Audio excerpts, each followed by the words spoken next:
दर्शन हुआ। और इष्ट का स्वरूप कैसा है? बाल स्वरूप। बंदम बाल रूप सोई राम, सब सिद्धि सुलभ जपत जिस नाम। महादेव को अपने इष्ट का, रघुनाथ जी का बाल स्वरूप का दर्शन हुआ तो प्रसन्न चित्त होकर के समाधि भंग करी। महादेव को प्रसन्न चित्त जाना। सती ने चरण पकड़ लिए, हे देव, ये विरह, ये बिछोह, आपका दुष्ट होना मुझसे सहन नहीं होता। मुझे दंड दो अथवा तो मुझे इस पाप से मुक्ति दिला दो जो पाप मुझसे हुआ है। कैसे मुक्ति मिलेगी? तो महादेव ने कहा, जिनके प्रति अपराध किया है उनकी कथा का श्रवण करो, पाप से निवृत्ति हो जाएगी। जिनकी कथा में संशय किया है उनकी कथा का श्रवण करो। तो सुनाइए ना देव मुझे कथा। सती ने हाथ जोड़ करके निवेदन किए कि हे देव, हमें कथा सुनाइए ना। शिव जी राजी है। कैलाशपति महादेव रघुनाथ जी की कथा गाने को तत्पर हुए। लोकाभिरामं रणरंगधीरं राजीवनेत्रं रघुवंशनाथं कारुण्यरूपं करुणाकरं तं श्रीरामचन्द्रं शरणं प्रपद्ये। राजीवनयन धरे धनुषायति, राजीवनयन धरे धनुषायति, भगत विपत्ति भंजन सुखदायति, भगत विपत्ति भंजन सुखदायति। जनक सुता जग जननी जानकी, जनक सुता जग जननी जानकी, अतिशय प्रिय करुणानि की, अतिशय प्रिय करुणानि की। ताकि जुग पद कमल मनाओ, ताकि जुग पद कमल मनाओ, जासु कृपाले मलमति पाओ, जासु कृपाले मलमति पाओ। तो जैसे मंगलाचरण किया उसी समय आकाश मार्ग से देवताओं के विमान जाने लगे। मंगलाचरण हुआ ही था, देवता श्रृंगार करके अपने विमानों का श्रृंगार करके आकाश मार्ग से जाने लगे। तो सती का चित्त फिर कथा से हटा और आकाश में जाने वाले उन देवताओं के विमान में लग गया। महादेव को रोक दिया, हे देव रुकिए, कथा को थोड़ा रोकिए, पहले ये बताइए ये विमान कहाँ जा रहे हैं। सती, पहले भी तुमने कथा से अपना चित्त भटकाया था, पहले भी तुमने कथा में संशय किया था। आज जब मैं कथा सुना रहा हूं तो भी तुम संशयग्रस्त हो गई। तुम्हारा चित्त कथा में न लग करके या आकाश में जाने वाले विमानों की ओर चला गया है। होता है ना, कोई आ जाए तो सारा मन वहीं चला जाता है। को जय के जल है ना, मन चला जाता है ना। ऐसे सती का भी हुआ महाराज, तो उसका भी चित्त चला गया आकाश में जाने वाले विमान की। महादेव रोक रहे कि कथा सुनो देवी। महादेव कथा तो फिर सुन लेंगे, ये तो घर की कथा है, ये तो घर में ही हो रही है, फिर सुन लेंगे, अगले साल फिर हो जाएगी, फिर सुन लेंगे। पहले ये बताओ कि ये जा कहाँ रही है सब विमान। तब शिव जी ने अपने सर पकड़ा, तेरे पिता ने एक यज्ञ किया है, ये सब देवता वहां निमंत्रित है, वहीं जा रहे हैं। शिव जी खिन्न हो गए। कथा से मन टूटा ना तो खिन्नता आती है। तो व्यासपीठ में बैठना बहुत सरल नहीं है उनके लिए, विशेषकर उनके लिए जो अपनी समाधि में कथा करता है। नोट्स बुक रखी हो आगे तो ठीक है, सरलता हो जाती थोड़ा, कि लौट करके फिर आ जाए। यहाँ तो रखा नहीं रहता ना, तो उनके लिए बड़ी विपदा है। उनको चाहिए एकाग्रता, श्रोता एकाग्र रहे, ये सब एकाग्र रहे, सहज होती कथा। तो शिव जी जो है खिन्न हो गए। इसने आज फिर कथा में मुंह फाड़ कर दिया, जिसका मन फिर वहां चला गया देवताओं में। फिर पिता ने यज्ञ किया, वहां निमंत्रण, हमें निमंत्रण नहीं मिला। शिव जी ने कहा नहीं मिला, हमें जाना तो चाहिए ना। शिव जी ने कहा बिल्कुल नहीं जाना चाहिए, यज्ञ में निमंत्रण ना मिला हो तो वहां नहीं जाना चाहिए। देखिए किस यज्ञ में नहीं जाना चाहिए। अपने कुटुंबी जन, माता पिता यदि यज्ञ कर रहे हो, उसमें बेटी को निमंत्रण ना मिले तो निमंत्रण जब तक ना मिले तब तक नहीं जाना चाहिए। इसके अन्यत्र कहीं पर भी यज्ञ हो रहे हो, वहां निमंत्रण की प्रतीक्षा नहीं करनी चाहिए। ये तो होता क्या, हमारे पास तो निमंत्रण सब जगह तो पहुंचा कार्ड, हमारे पास पहुंचा नहीं, हम क्यों जाएं। महाराज ये भागवत इत्यादि यज्ञ में, सत्संग में निमंत्रण की प्रतीक्षा नहीं करनी चाहिए, बिना निमंत्रण के भी जाना चाहिए। किंतु पिता के घर में यज्ञ हो, पिता के घर में यज्ञ हो, बेटी को निमंत्रण ना मिला हो तो नहीं जाना चाहिए। मानी नहीं।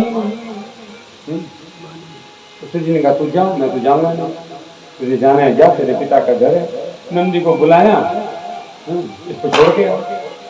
नंदी छोड़ करके आए सती को, वापस आ गए लौट करके कैलाश में नंदी। अब सती भीतर गई, पिता ने देखा और देखते ही क्रोध आ गया कि बिना निमंत्रण के आई, अवहेलना कर दी, तिरस्कार किया। सोचा चलो पिता है, क्रोध भी करता है, तो कम से कम बहनें तो हैं ना, बहनें भी कम नहीं है, 59 बहनें हैं, 58 कितनी बहनें, बहनों ने भी नहीं देखा। अगर बड़ी आई बिना निमंत्रण के आई, बहनों में हो जाता ना ईर्ष्या भाव थोड़ा सा, तो वही ईर्ष्या भाव है। बिना निमंत्रण के आ गए, पिता ने बुलाया नहीं तो फिर भी आ गए। तो सोचा चलो ये तो बहनें हैं, पराए घर की है सब, माँ तो प्रेम से मिलेगी, माँ भी नहीं मिलेगी। तो लगा कि चलो कोई बात नहीं, यज्ञ हो रहा है, मुझे क्या मतलब है। तो मैं यज्ञ में जाती हूँ। तो यज्ञ मंडप में गई तो देखती वहां सब देवताओं के आसन लगे हैं, देवताओं को स्थान दिया गया है, किंतु महादेव को स्थान ही नहीं। स्थान अधिपति है महादेव, इस पर संज्ञा है, इस प्रकार से ईशान का अधिपति है। और ईशान में शिव जी को स्थान ही नहीं दिया। जिस यज्ञ में शिव को स्थान न मिले वो यज्ञ दक्ष की तरह खंडित हो जाता है।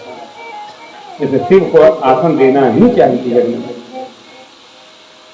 तो हम लोग जब यज्ञ करते हैं तो सुनेंगे तो भद्र मंडप बना करके अथवा तो शिव जी को किसी न किसी आसन पर विराजमान करके शिव पूजा करते ही।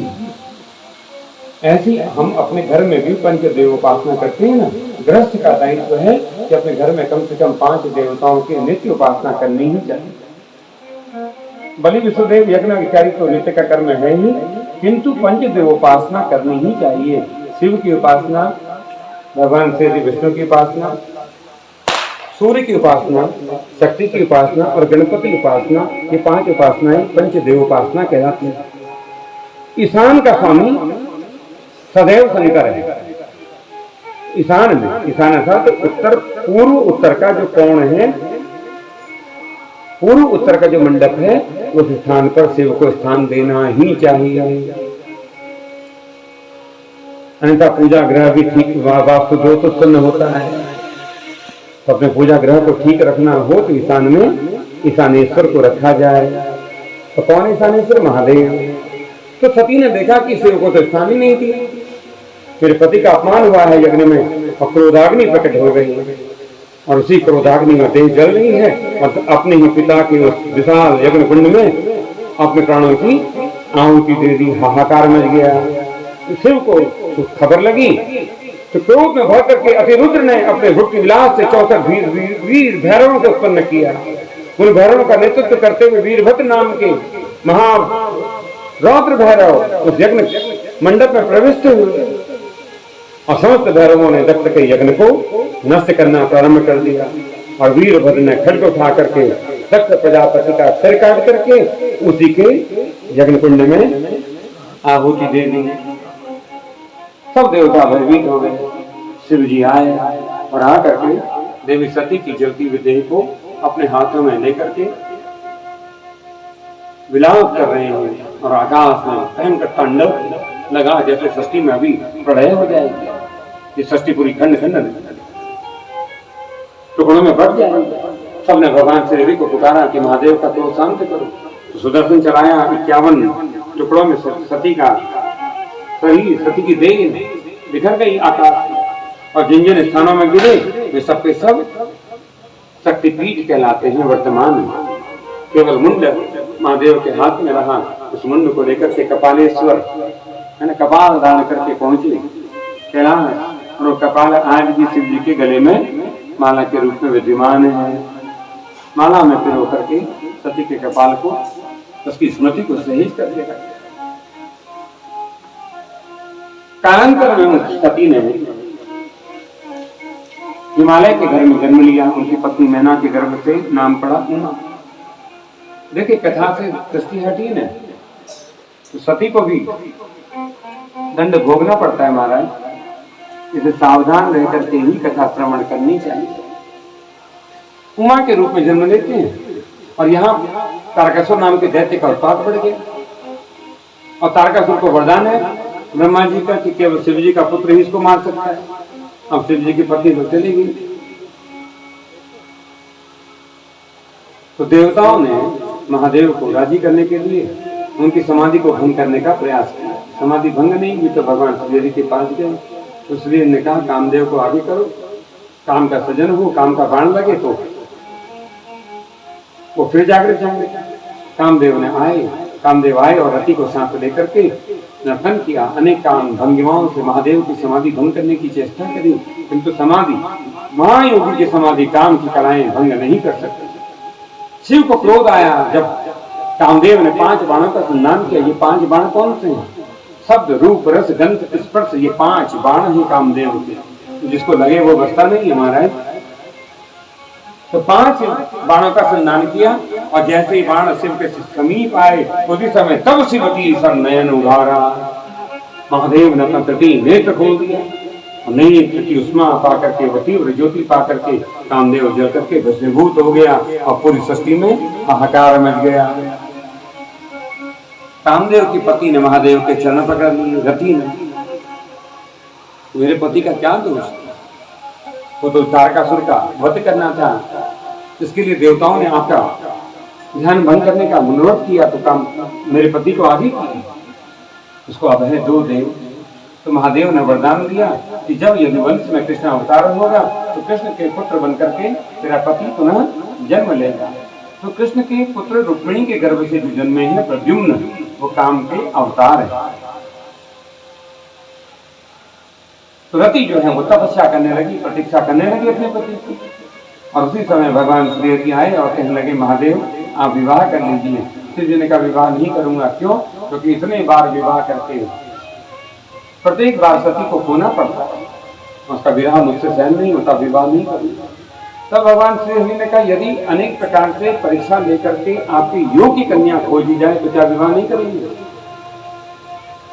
देव विवाह करिए, क्योंकि तारकासुर का उत्पात पूरी धरती को, पूरे स्वर्ग को अपने आगोश में ले चुका है, हाहाकार मच गया है। तो शिव जी राजी हुए कि यदि मेरे मन के अनुकूल कन्या होगी तो ही विवाह करूंगा। तो नारद जी को ये दायित्व सौंपा कि तुम विधिवत प्रकार से परीक्षा लेकर के जब लगे कि विवाह की योग्य हो गई है उमा, तब जाकर के शिव को राजी करेंगे। तो उमा की अनेक बार परीक्षा हुई। जब जन्म हुआ तो नारद जी ने आकर के गुरु मंत्र दिया, नमः शिवाय पंचाक्षरी मंत्र का दान किया पार्वती को। तो नमः शिवाय मंत्र पार्वती ने जपा है, उसको जप करके सिद्धि प्राप्त होती है। तो शिव का ये सिद्ध मंत्र है। बाकी मैं देखता हूँ वर्तमान में कई सारे लोग हो गए, गूगल गुरु हो गए, यूट्यूबर गुरु हो गए हैं, है ना। तो वहां से सुन करके कोई भी मंत्र पढ़ लेते हैं। अब एक मंत्र चल रहा है महाराज श्री शिवाय नमस्तुभ्यम, वो जप रहे। मैं खंडन मंडन के लिए नहीं बैठा हूँ, मेरा स्वभाव नहीं है खंडन मंडन करना, किंतु हमें मंत्र वही जपने चाहिए जो सनातन की परंपरा से हमें प्राप्त होते हैं। पंचाक्षरी मंत्र स्वयं में सिद्ध प्रयोग है। नमः शिवाय इस मंत्र का जप करो, यही अपने आप में सकल सिद्धि देने वाले है। इसी मंत्र का जप करो। बाकी सारे मंत्र अपने मन के मनमुखी नहीं होते, मंत्र शास्त्रमुखी गुरुमुखी होते हैं मंत्र। मंत्र वही जपना चाहिए जो गुरुमुखी हो। अपने मन का नहीं है कि कुछ भी जपो, कुछ भी बना दो। प्रणाम करने के मंत्र को जप का मंत्र नहीं बनाया जा सकता। ये प्रणाम श्री शिवाय नमस्तुभ्यम सिर को प्रणाम करने का है, सिर को प्रणाम करो उस मंत्र से। किंतु जप करने के लिए वही मंत्र जो शास्त्र ने अनुमति दी, जो शास्त्र आज्ञा, जो हमारे प्राचीन ऋषियों ने, व्यास जैसी चेतनाओं ने जगत को दिए हैं मंत्र, उन्हीं का जप करो। उसमें भी वो गुरुमुखी हो तो कल्याणकारी होता है। नमः शिवाय मंत्र स्वयं में कल्याणकारी है, पंचाक्षरी मंत्र है। और इसमें भी ओम लगा करके जपते हो ना, तो ओम तब तक न जपो जब तक कोई गुरु आपको निर्देश न देगा। तो वह नमः शिवाय मंत्र पर्याप्त है जब तक गुरुमुखी नहीं। गुरुमुख होने के बाद ही नमः ओम शब्द का उच्चारण होता है। ऐसी मत जपो मंत्र। जहाँ कल्याणकारी है वही मंत्र विध्वंस करने वाले भी है। आज हम देखते हैं वर्तमान में माताएं गायत्री का जप करती है, माताएं जो है वो हवन होता है और उसमें स्वाहाकार कर रही है। हमारे कुमाऊं में भी परंपरा नहीं है तो भी देख रहे हैं कि माताएं गायत्री का स्वाहाकार करा। अरे स्त्री जो है वो सृजन की शक्ति धारण की है, इस प्रकार का सृजना शक्ति स्त्री ही स्वाहाकार, जो जिसके पास सृजन का दायित्व है, यदि वही स्वाहाकार करने लगेगी तो सृष्टि हाहाकार करेगी। नारायण, सृष्टि हाहाकार करेगी। स्त्री सृजन करे, स्वाहाकार न करे। तो स्वाहा का अधिकार स्त्री को नहीं है। या वैदिक है, अशास्त्रीय, ये मनमुखी है, ये न। तो हमें शास्त्र का पालन भी करना है, शास्त्र आज्ञा के साथ ही चलना है। लोकाचार इतना हावी न हो कि शास्त्र कहीं गौण हो जाए, शास्त्र कहीं पीछे हो जाए। गायत्री इत्यादि का जप माताएं न करें, माताओं की अनुमति नहीं है। पुरुषों के लिए भी अनुमति तब तक नहीं है जब तक उनके पास विजय तो नहीं आता है। कोई पुरुष भी ना, हम घर जाते हैं आचार्य जी, बच्चों को आगे करती है माताएं, देखो ये मंत्र सुनाती है, हमारा बेटा मंत्र सुनाता है, हमारी बिटिया मंत्र सुनाती है। मंत्र वही ओम भूर्भुवः स्वः प्रचोदयात्। छोटे छोटे बच्चों से जपाया जा अधिकार नहीं है। जब तक द्विजत्व की प्राप्ति नहीं होती तब तक मंत्र जपने का अधिकार नहीं मिलता। गायत्री जैसा जप तो नहीं, अधिकार नहीं है। इसे मंत्र वही जपो जिसकी शास्त्र अनुमति है, अथवा तो गुरुमुखी है, परंपरा के साथ धारण किया गया है, अन्यथा कल्याणकारी होता है। मंत्र जपते हुए भी तो अकल्याण हो रहा है महाराज, जपते जपते भी अकल्याण हो रहा है। क्यों? कई लोग कहते हैं ना कि मंत्र जपते हैं, हम इतना करते हैं तो भी कुछ हो नहीं रहा, इसलिए जपते हो, इसलिए अकल्याण हो रहा है। इससे कुछ हो नहीं रहा क्योंकि गुरुमुखी नहीं है, परंपरा से प्राप्त नहीं है। तो अपने मन से मंत्र न जपो। हाँ, नमः शिवाय मंत्र सर्वसुलभ है, जपो, खूब जपो, खूब जपो, जितना हो सके उतना जपो। किंतु ओम लगा करके जपना, वो गुरुमुखी हो जाओ तो जपो। पंचाक्षरी स्तुति करो, पंचाक्षरी मंत्रों से स्तुति करो महादेव की। नागेंद्र हाराय त्रिलोचनाय भस्मांग रागाय महेश्वराय नित्याय शुद्धाय दिगंबराय तस्मै नकाराय नमः शिवाय। ये नमः शिवाय का नौ आपको भीतर से शुद्ध करने वाला है। तस्मै, ये शुद्ध करने वाला, तस्मै नकाराय नमः शिवाय, भीतर से तुम्हें शुद्ध करता है।